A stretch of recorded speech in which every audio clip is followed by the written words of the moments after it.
Italy के Apulia में 50वें जी शिखर सम्मेलन का आयोजन हो रहा है और इस समिट में प्रधानमंत्री नरेंद्र मोदी सहित देश और दुनिया के बड़े नेता शामिल हो रहे हैं। इनमें अमेरिकी प्रेसिडेंट जो बाइडेन से लेकर फ्रांस के राष्ट्रपति इमैनुअल मैक्रों, कनाडा के प्रधानमंत्री जस्टिन ट्रूडो, जापान के प्रधानमंत्री फूमियो किशिदा और ब्रिटेन के पीएम ऋषि सुनक शामिल हैं। भारत G7 का सदस्य देश नहीं है, लेकिन आउटरीच देश के तौर पर पीएम मोदी को विशेष निमंत्रण भेजा गया है, आमंत्रित किया गया है। पीएम मोदी आउटरीच सत्र को संबोधित करेंगे और तीसरी बार प्रधानमंत्री पद की शपथ लेने के बाद पीएम मोदी का यह पहला विदेशी दौरा है। इटली दौरे में पीएम मोदी इमैनुअल मैक्रों और ऋषि सुनक से वार्ता करने जा रहे हैं। G7 समिट में इंडो पैसिफिक, अफ्रीका, जलवायु परिवर्तन, पर्यावरण, शरणार्थी समस्या और AI से संबंधित चुनौतियों पर चर्चा होगी विस्तार से। और बैठक से पहले प्रधानमंत्री नरेंद्र मोदी ने ट्वीट किया है। क्या लिखते हैं देखिए। G7 शिखर सम्मेलन में हिस्सा लेने के लिए इटली पहुंचा। विश्व नेताओं के साथ सार्थक चर्चा में शामिल होने के लिए उत्सुक हूं। साथ मिलकर हमारा लक्ष्य वैश्विक चुनौतियों का समाधान करना और उज्जवल भविष्य के लिए अंतर्राष्ट्रीय सहयोग को बढ़ावा देना है। प्रधानमंत्री भारत नरेंद्र मोदी। नमस्ते इंडिया, ये इस रेस्टोरेंट का नाम है और ये रेस्टोरेंट के ओनर्स हैं रुपिंदर और उनकी बीवी सुखप्रीत। यहाँ कई साल पहले आए और बारी के होके रह गए हैं, लेकिन अपने इंडियन रूट्स को नहीं भूले। तो चाहे वो दुकान हो उनका, चाहे ये रेस्टोरेंट जहाँ पर आपको सब किस्म के इंडियन खाना मिल सकता है। तो नमस्ते इंडिया रुपिंदर, ये कैसे सोचा आपने? मोदी जी आने वाले हैं या आ चुके हैं, उस पर हम बाद में बात करेंगे, लेकिन पहले बताएं कि ये रेस्टोरेंट का आइडिया कैसा है? रेस्टोरेंट का आइडिया कुछ मतलब सोचा हुआ नहीं था। हम लोगों का सिर्फ एक ही टारगेट रहा है कि अगर इस कंट्री में आए हैं ना, तो थोड़ा बहुत कहाँ से आए हैं ये इन लोगों को बताएं। तो सबसे पहले हम लोगों ने अपने स्पाइसेस खाने पकाने वो एलिमेंट्री पे लेके आए, उसके बाद में कपड़े भी लेके आए। सुप्रीत, आप कपड़े करने लगे हैं, इंडियन क्लोथ्स को यहाँ पर आपने प्रमोट करना शुरू कर दिया है, तो काफी अच्छा आइडिया है इंडिया को प्रमोट करना। बारी में, ये रोम नहीं है, ये रोम से काफी दूर है। बारी एक छोटा शहर, टूरिस्ट डेस्टिनेशन है, तो इसीलिए आपने सोचा कि यहाँ पे इंडियन कपड़ों को भी प्रमोट करें। नहीं, हमारा जो मेन मोटिव था हमेशा से इंडिया को प्रमोट करना था। सो उससे चलते चलते जैसे हमें इंस्पिरेशन मिलती रही, हम आगे बढ़ते रहे। सो क्लोथ्स का भी बहुत अच्छा रिस्पांस है। सब इटालियंस को हम लोग अभी इंडियन कुर्ते पहना रहे हैं। सो इंडिया को प्रमोट करना। आप रुपिंदर बताएं, आपको क्या लगता है कि मोदी जी यहाँ पर आए हैं, क्या माहौल है? भारतीयों के जो भारतीय कम्युनिटी है उनमें क्या माहौल है, और क्या इंडिया को कहीं ना कहीं प्रधानमंत्री नरेंद्र मोदी ने भी प्रमोट किया है, जिस वजह से आजकल जो इंडियंस बाहर रहते हैं उनके लिए या उनका तवज्जो बढ़ गया है? नहीं, मुझे बाकी तो ज्यादा नहीं पता है, लेकिन हमारा जो एरिया है ना, ये पॉलिटिक्स से थोड़ा दूर है, नेगेटिव पॉजिटिव नहीं है और न्यूट्रल है। तो हम लोगों के लिए क्या है कि मोदी जी आए हैं, ये बहुत बहुत बड़ी बात हो गई है हम लोगों के लिए इस एरिया में, क्योंकि इस एरिया में लोग सिर्फ आते थे, डॉक्यूमेंट लेके निकलते थे। यहाँ पे कोई रहता नहीं था, क्योंकि इसको बहुत नीचे वाला एरिया माना जाता था ना। तो इसलिए इस एरिया में अगर वो आए हैं ना, तो शायद अभी आने वाले टाइम पे इंडियन को एक अच्छा रिस्पॉन्स मिलेगा। गवर्नमेंट को पता चलेगा कि इंडिया का पावर क्या है, ठीक है ना। वो मतलब हमारे लिए भी पॉजिटिव है।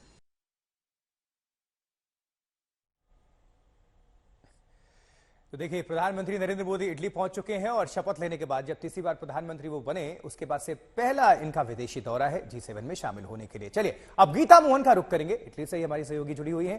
गीता, भारतीय एक्साइटेड होंगे निश्चित तौर पर। प्रधानमंत्री मोदी जहां पर भी पहुंचते हैं, भारतीयों के बीच एक अच्छी उनकी पूरी पहुंच है और कनेक्टिविटी एक होती है।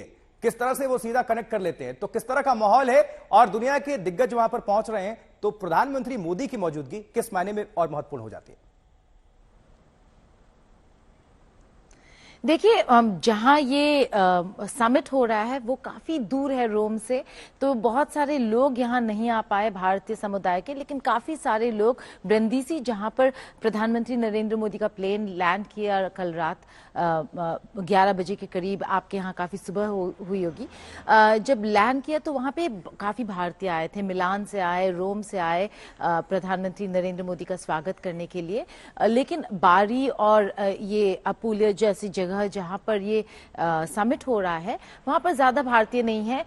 हालांकि जब हम कल बारी के मेन सेंटर में गए थे रिपोर्टिंग करने के लिए, तो कुछ भारतीय मिल गए, और एक यहाँ पे बड़ा प्यारा सा एक नमस्ते इंडिया करके रेस्टोरेंट है, उनके ओनर्स इंडियन हैं, और वो लोग जितने भी प्रधानमंत्री के स्टाफ आए हुए हैं उनका खाना पीने का बंदोबस्त नमस्ते इंडिया से हो रहा है, तो वो काफी एक्साइटेड थे। आपने उनकी बातचीत सुनी भी होगी, वो कह रहे थे कि अब भारतीयों को यहाँ पे काफी गर्व महसूस होता है। पहले इतना शायद इंडियन डायस्पोरा का के लिए इतनी जगह या उनको इतना तवज्जो नहीं दिया जाता था जो अब मिलता है, तो काफी एक्साइटेड है। वो इसलिए भी एक्साइटेड है क्योंकि उन्होंने कभी सोचा नहीं था कि प्रधानमंत्री नरेंद्र मोदी इटली के इस कोने में आएंगे।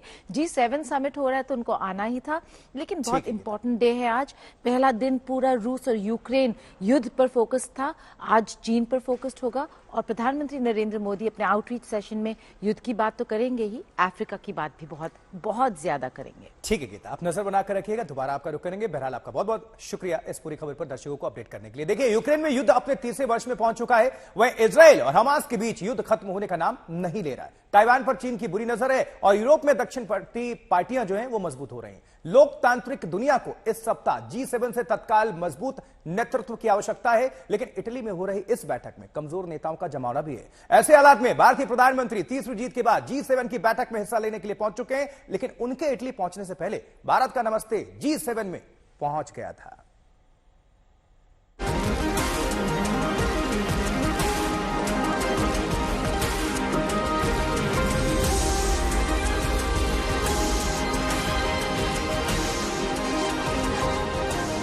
प्रधानमंत्री मोदी शाम करीब 6:40 पर इटली के लिए रवाना हुए। तीसरी बार प्रधानमंत्री बनने के बाद मोदी की ये पहली विदेश यात्रा है, लेकिन प्रधानमंत्री मोदी के इटली पहुंचने से पहले ही वहां हो रहे G7 में हिंदुस्तान की छाप साफ साफ देखने को मिली। ये तस्वीर इटली में हो रहे G7 की है, जिसमें दुनिया के सभी ताकतवर नेता शामिल हुए, लेकिन इस तस्वीर ने हिंदुस्तान का ध्यान खींचा। पहली नजर में आपको इस तस्वीर में कुछ भी खास बात नहीं दिखेगी, लेकिन इटली की पीएम का ये अंदाज आपको खूब भाएगा। जी हाँ, जॉर्जिया मेलोनी जो इटली की पीएम है, उन्होंने अपने मेहमानों का स्वागत नमस्ते से किया। ये देखिए, सबसे पहले मेलोनी ने जर्मन चांसलर ओलाफ स्कोल्स को नमस्ते किया। ये देखिए, मेलोनी ने जर्मन चांसलर से सबसे पहले हाथ मिलाया, फिर दोनों नेताओं में आपस में बातचीत हुई। फिर हंसते हुए मेलोनी ने उन्हें हाथ जोड़कर नमस्ते किया और उन्हें सही रास्ता बताया।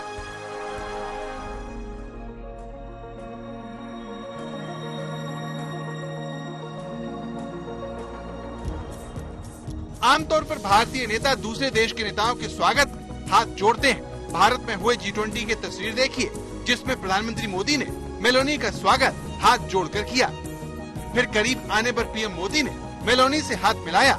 इसके बाद मेलोनी ने पीएम मोदी को कुछ ऐसा कहा कि वो अपनी हंसी नहीं रोक पाए। ये तस्वीर भारत काफी वायरल हुई थी। लेकिन इस बार इटली में प्रधानमंत्री मोदी और मेलोनी की मुलाकात से पहले ही G7 में हिंदुस्तान की छाप की चर्चा है, क्योंकि जर्मन चांसलर के बाद इटली की पीएम ने यूरोपियन कमीशन की अध्यक्ष का नमस्ते करके अभिवादन किया।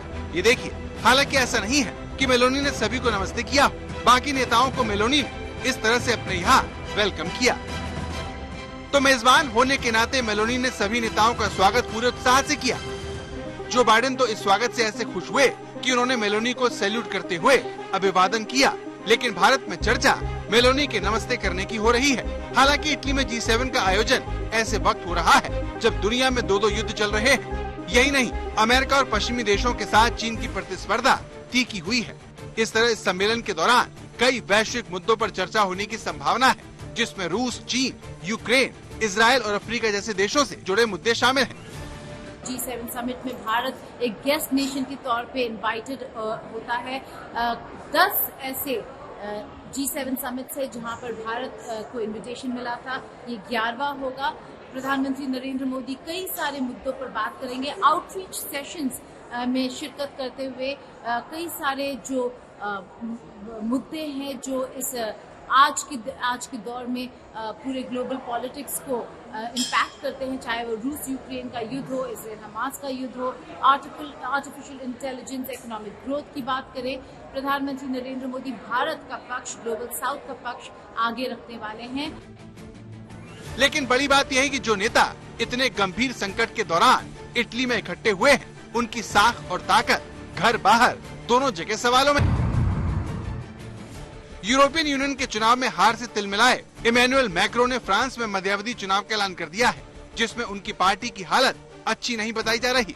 इसी तरह ऋषि सुनक ने वक्त से पहले चुनाव करवाने का फैसला किया है। सर्वे में दावा हो रहा है कि ऋषि सुनक को चुनावों में हार का मुंह देखना पड़ सकता है। जर्मनी के ओलाफ शोल्ज की हालत भी अच्छी नहीं है। पिछले हफ्ते ही उनकी पार्टी को यूरोपीय संसद चुनाव में शिकस्त का सामना करना पड़ा, जिसके बाद उनके हटाए जाने की अटकलें हैं। कनाडा में 9 साल तक पीएम रहे जस्टिन ट्रूडो के भी भूतपूर्व पीएम होने की भविष्यवाणी कनाडा में खुलकर हो रही है। वहीं जापान के पीएम फूमियो किशिदा की व्यक्तिगत रेटिंग सबसे कम चल रही है। अगर बात 81 साल के अमेरिकी राष्ट्रपति जो बाइडेन की करें, तो उनके नेतृत्व में डेमोक्रेटिक पार्टी को हार दिख रही है। मंगलवार को ही बाइडेन का बेटा हंटर एक केस में दोषी पाया गया है। हालांकि इटली की पीएम मेलोनी के बारे में ऐसा नहीं कहा जा सकता।